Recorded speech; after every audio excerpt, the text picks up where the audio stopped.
अगस्त 1997 को लखनऊ के हुसैनगंज में माफिया सरगना श्री प्रकाश शुक्ला द्वारा किए गए दीप होटल के कांड के 8 साल बाद पहली बार ऐसा हुआ था कि पूरा उत्तर प्रदेश AK-47 की आवाज से दोबारा गूंज उठा था।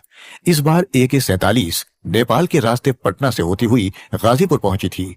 AK-47 का शिकार बने थे मोहम्मदाबाद से भाजपा विधायक कृष्णानंद राय और शिकारी या कहें इस खेल का सूत्र संचालक था मुख्तार अंसारी। कृष्णानंद राय ने 1996 में अपना राजनीतिक सफर शुरू किया। उन्हें मोहम्मदाबाद सीट पर 1996 में बीजेपी ने अपना उम्मीदवार बनाया। इस चुनाव में उन्हें हार का मुंह देखना पड़ा। 2002 के विधानसभा चुनाव में कृष्णानंद राय मुख्तार अंसारी के बड़े भाई अफजल अंसारी को हराकर चुनाव जीतने में कामयाब हुए थे। बताया जाता है कि यही सियासी हार मुख्तार अंसारी से कृष्णानंद राय से दुश्मनी की वजह बनी।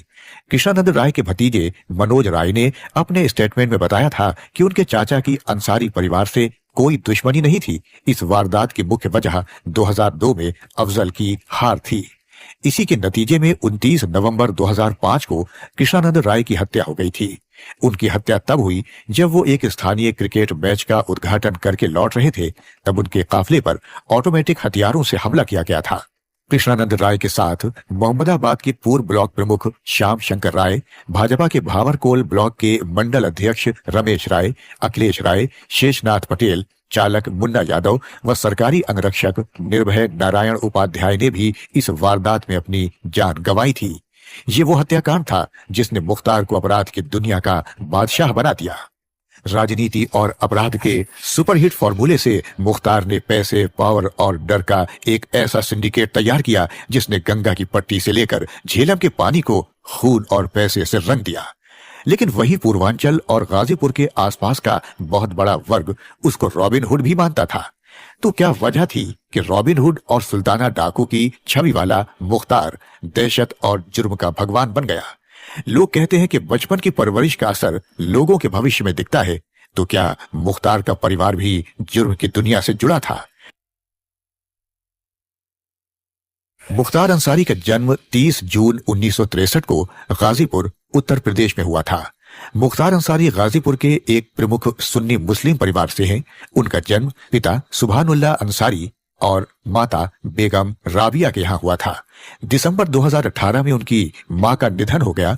उनके दादा डॉक्टर मुख्तार अहमद अंसारी एक भारतीय स्वतंत्रता सेनानी और भारतीय राष्ट्रीय कांग्रेस और मुस्लिम लीग के पूर्व अध्यक्ष थे। उनके 2 बड़े भाई हैं, सिबगतुल्लाह अंसारी जो मोहम्मदाबाद निर्वाचन क्षेत्र से बहुजन समाज पार्टी के विधायक थे और अफजल अंसारी जो गाजीपुर से लोकसभा सदस्य हैं। उसने अपने राजनीतिक कार्यकाल की शुरुआत पोस्ट ग्रेजुएट गाजीपुर कॉलेज रामबाद में छात्र परिषद के चुनावों से की, जहां उसने 1984 में BA की डिग्री हासिल की। स्नातक की पढ़ाई पूरी करने के बाद वो पूर्वांचल में एक मजबूत व्यक्ति बन गया। मुख्तार अंसारी भारतीय राष्ट्रीय कांग्रेस INC के शुरुआती अध्यक्ष मुख्तार अहमद अंसारी के पोते हैं, जो आगे चलकर जामिया मिलिया इस्लामिया विश्वविद्यालय के संस्थापकों में से एक बने। साल 1970 के दशक की शुरुआत में सरकार ने पिछड़े पूर्वांचल क्षेत्र में कई विकास परियोजनाओं का आदेश दिया, जिसके परिणाम स्वरूप संगठित गिरोह सामने आए जो इन परियोजनाओं के कॉन्ट्रैक्ट लेने के लिए एक दूसरे के साथ प्रतिस्पर्धा करते थे। जबकि मुख्तार अंसारी शुरू में मखनू सिंह गिरोह का सदस्य था, जो 1980 के दशक में साहिब सिंह के नेतृत्व वाले एक अन्य गिरोह से भिड़ गया था। जबकि झड़प का मुख्य कारण सैदपुर में जमीन का एक भूखंड था, जिसके परिणाम स्वरूप विभिन्न हिंसक घटनाएं हुई। साहिब सिंह के गिरोह से ब्रिजेश सिंह नाम का एक व्यक्ति था, जिसने बाद में अपना गिरोह बनाया और 1990 के दशक में गाजीपुर के ठेका माफिया को पकड़ लिया।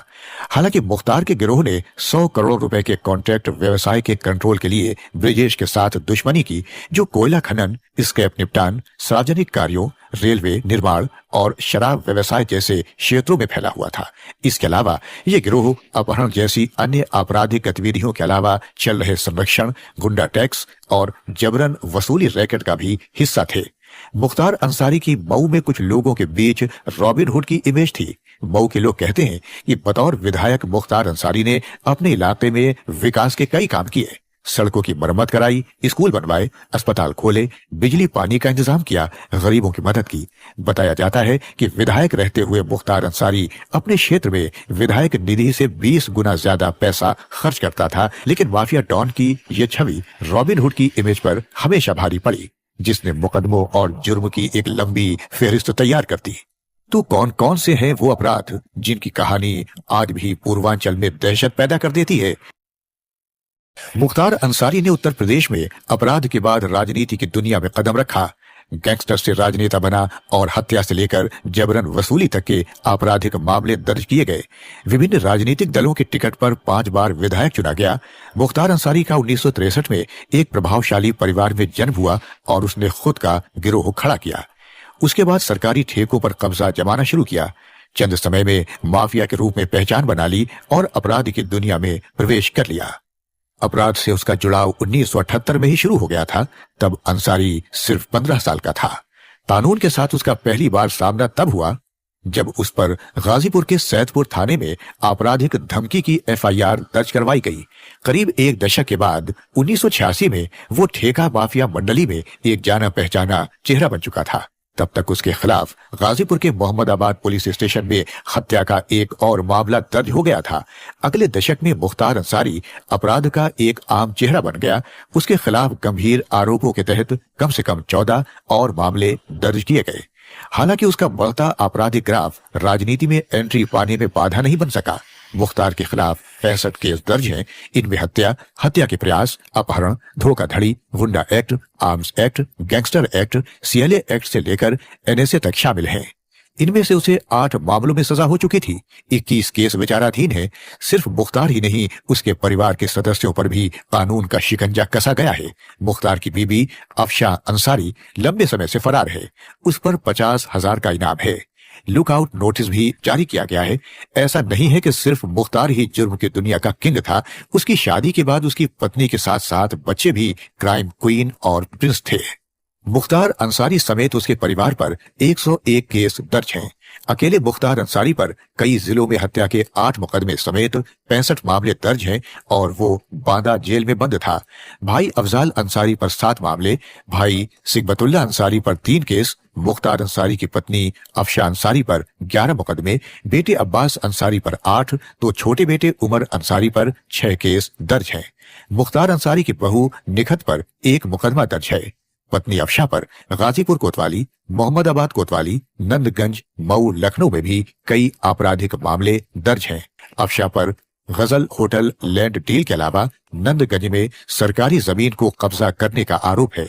पुलिस रिकॉर्ड में अफशा अंसारी IS 191 गैंग की सदस्य के तौर पर चिन्हित है। पुलिस ने अफशा की तलाश में कई स्थानों पर छापेमारी की, लेकिन नतीजा सिफर ही रहा। लेकिन जुर्म की भी एक सीमा होती है, पाप का घड़ा भी भरता है और यही हुआ मुख्तार अंसारी के साथ। 2005 में उसने मऊ दंगे में नाम आने के बाद सरेंडर कर दिया था। उसके बाद से मरने तक यानी 28 मार्च 2024 तक मुख्तार अंसारी यूपी और पंजाब की अलग अलग जेलों में बंद रहा। 2005 से उसके खिलाफ हत्या समेत 28 आपराधिक मामले और यूपी के गैंगस्टर अधिनियम के तहत 7 मामले दर्ज हुए। उसे सितंबर 2022 से 8 आपराधिक मामलों में दोषी ठहराया गया और अलग अलग अदालतों में 21 मामले विचाराधीन हैं। 15 दिसंबर 2023 को वाराणसी की MP MLA कोर्ट ने मुख्तार को सजा सुनाई थी। मुख्तार को बीजेपी नेता और कोयला व्यापारी नंदकिशोर रूंगटा के 22 जनवरी 1997 को अपहरण और हत्या से जुड़े मामले में 5 साल और 6 महीने की सजा मिली थी। 27 अक्टूबर 2023 को गाजीपुर MP MLA कोर्ट ने 2010 में उसके खिलाफ दर्ज गैंगस्टर एक्ट के मामले में 10 साल के कठोर कारावास और 5 लाख के जुर्माने की सजा सुनाई थी। 5 जून 2023 को वाराणसी की MP MLA कोर्ट ने पूर्व कांग्रेस विधायक और वर्तमान यूपी कांग्रेस अध्यक्ष अजय राय के बड़े भाई अवधेश राय की हत्या के मामले में मुख्तार को आजीवन कारावास की सजा सुनाई थी। 3 अगस्त 1991 को जब अवधेश और उनके भाई अजय वाराणसी के लहुरा वीर इलाके में अपने घर के बाहर खड़े थे, तब उन्हें गोलियों से छलनी कर दिया गया था। मुख्तार को हाल ही में करीब 37 साल पुराने केस में सजा सुनाई गई थी। उसे फर्जी तरीके से हथियार का लाइसेंस हासिल करने का दोषी पाया गया था। इस केस में MP MLA कोर्ट ने अंसारी को आजीवन कारावास और 2,02,000 रुपए के जुर्माने की सजा सुनाई थी। पिछले 18 महीनों में यूपी की अलग अलग अदालतों द्वारा ये 8वां मामला था जिसमें मुख्तार को सजा सुनाई गई और दूसरी बार उसे आजीवन कारावास की सजा मिली थी। बाधा में बंद मुख्तार अंसारी की 28 मार्च 2024 शाम को तबीयत बिगड़ गई, जिसके बाद उन्हें रानी दुर्गावती मेडिकल कॉलेज लाया गया। मेडिकल बुलेटिन के अनुसार 63 साल के मुख्तार अंसारी को जेल के सुरक्षा कर्मियों ने मेडिकल कॉलेज के इमरजेंसी वार्ड में शाम 8:45 पर भर्ती कराया था। उन्हें उल्टी की शिकायत और बेहोशी की हालत में लाया गया था। गौरतलब है कि 2 दिन पहले मेडिकल कॉलेज से आने के बाद मुख्तार ने खाना पीना ना के बराबर कर दिया था। बुधवार तक कुछ फल ही खाए थे। गुरुवार को मुख्तार ने सिर्फ थोड़ी सी खिचड़ी ही खाई थी। जेल सूत्रों के मुताबिक गुरुवार दोपहर से उसकी तबीयत दोबारा से बिगड़ने लगी थी। सूचना मिलते ही जिला अस्पताल के 3 डॉक्टरों की टीम ने मौके पर पहुंचकर उसकी सेहत की जांच की, लेकिन भरसक प्रयासों के बावजूद कार्डियक अरेस्ट के कारण उनकी मृत्यु हो गई। 28 मार्च 2024 को पूर्वांचल और उत्तर प्रदेश की वो कहानी खत्म हुई जिसके एक फोन से सिस्टम के साथ साथ पूरे उत्तर भारत के सफेद पोश और बाहुबली भी काम जाते थे, क्योंकि फोन करने वाला उधर से बोलता था, मैं हूं मुख्तार अंसारी।